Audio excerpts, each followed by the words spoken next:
Bonjour, bonsoir, ici Tammy Cabage. Donc, je vais répondre dans cette vidéo à la question suivante. Peut-on réussir et avoir une vie privée? Alors, c'est la question de David Abeyo. Donc, se bâtir son dream job, jongler entre capital et travail. Comment on fait tout ça? Est-ce que ça laisse de la place pour autre chose, comme la vie privée par exemple? C'est une excellente question. Et je vais y répondre dans 2 petites secondes. À tout de suite.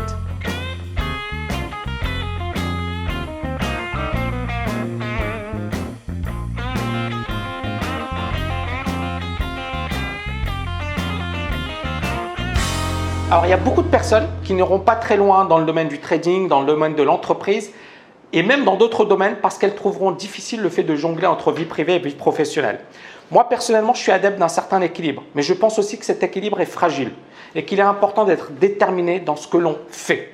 Donc, premier point, j'ai envie de vous dire, difficile de réussir les deux. Et à un certain moment, il faut savoir ce que l'on veut. Il m'arrive parfois de ne pas voir mes amis pendant 2 mois. Ça m'est déjà arrivé, même 1 an. Mais effectivement, quand je suis plongé dans un projet, c'est difficile effectivement de me voir parce que je suis complètement concentré sur le projet. Alors bien évidemment, c'est limite sur le plan perso, mais c'est ce qui m'a fait ma force. Je suis capable de me détacher de tout ce qu'il y a autour de moi. C'est ma faiblesse.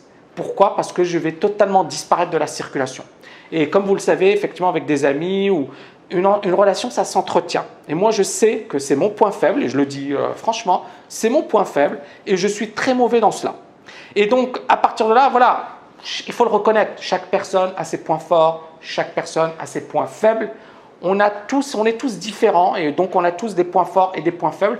Maintenant, moi, personnellement, c'est vrai que quand je suis concentré sur des projets, je suis à fond, à 1000% sur des projets. Deuxième point, la réussite demande une grande implication et parfois, il faudra sacrifier sa vie privée. Alors bien évidemment, ça va choquer beaucoup de personnes, mais j'essaie de vous dire concrètement pourquoi et j'essaie d'être réaliste. C'est-à-dire que si vous voulez réussir et si vous voulez avoir une belle vie privée, soit effectivement vous travaillez avec votre compagnon, votre compagne, soit vous êtes effectivement capable de super bien vous organiser. Mais à un certain moment, si vous voulez réussir, par exemple, je ne sais pas, moi, vous devez devenir champion olympique, vous faites beaucoup de sacrifices. Vous voulez gagner une compétition, vous allez faire beaucoup de sacrifices. Vous êtes en train de développer une entreprise, vous allez faire beaucoup de sacrifices. C'est-à-dire qu'à un certain moment, si vous n'êtes pas à 1000% sur votre projet, vous ne réussirez jamais. Et c'est là où les personnes qui veulent avoir une vie privée, qui veulent réussir professionnellement, qui veulent tout, elles n'ont rien compris. C'est qu'à un certain moment, il faut effectivement savoir ce que l'on veut et puis bien évidemment avoir des priorités sans sacrifier bien évidemment le côté perso, privé, mais avoir des priorités. C'est très très important. Et j'en arrive au numéro 3, il ne faut pas perdre le but de ce que l'on fait. Quelle est votre mission dans la vie? Qu'est-ce que vous voulez faire? Et c'est là où on en arrive au côté privé. C'est-à-dire que réussir c'est bien, mais si c'est accumuler des millions et être seul, c'est triste. Par contre, effectivement, il faut rester proche de sa famille, des personnes que l'on apprécie.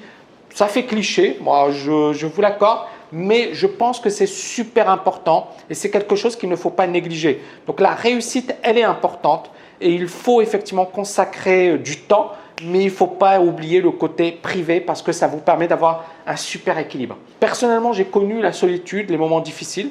Je sais que dans ces moments, il est important d'être bien entouré et d'avoir une présence parce que c'est ce qui va vous permettre de tenir. Parce qu'encore une fois, on est des êtres humains, on a nos faiblesses et c'est bien d'avoir des gens autour de nous qui vont nous soutenir dans les moments difficiles et des personnes proches sur lesquelles on peut faire confiance. Il n'y en a pas beaucoup, mais c'est important effectivement qu'elles soient autour de nous. Donc encore une fois, à quoi ça sert de vivre si on est seul dans son coin? Alors, je ne réponds pas bien évidemment à votre question qui est de dire difficile effectivement de jongler entre les deux parce que ma réponse est justement, il faut se concentrer sur sa réussite. D'accord? Et essayer de trouver un équilibre. Maintenant, je suis mal placé pour vous en parler. Pourquoi? Parce que je me connais. Je sais qu'effectivement, quand je suis concentré sur des projets, je suis à fond. J'essaie effectivement de trouver un équilibre. J'essaie de faire de mon mieux. Mais je sais que je suis la personne la plus mal placée pour vous en parler. Parce que pour moi, encore une fois, quand on veut réussir quelque chose, il faut s'y donner à fond. Si vous faites les choses à moitié, vous n'irez pas très loin. Mais encore une fois, ce n'est que mon avis. Vous pouvez ne pas le partager, mais c'est mon avis et je vous l'ai donné de manière assez directe. J'espère que vous avez aimé cette vidéo. N'oubliez pas de la liker. Je vous dis à très très bientôt.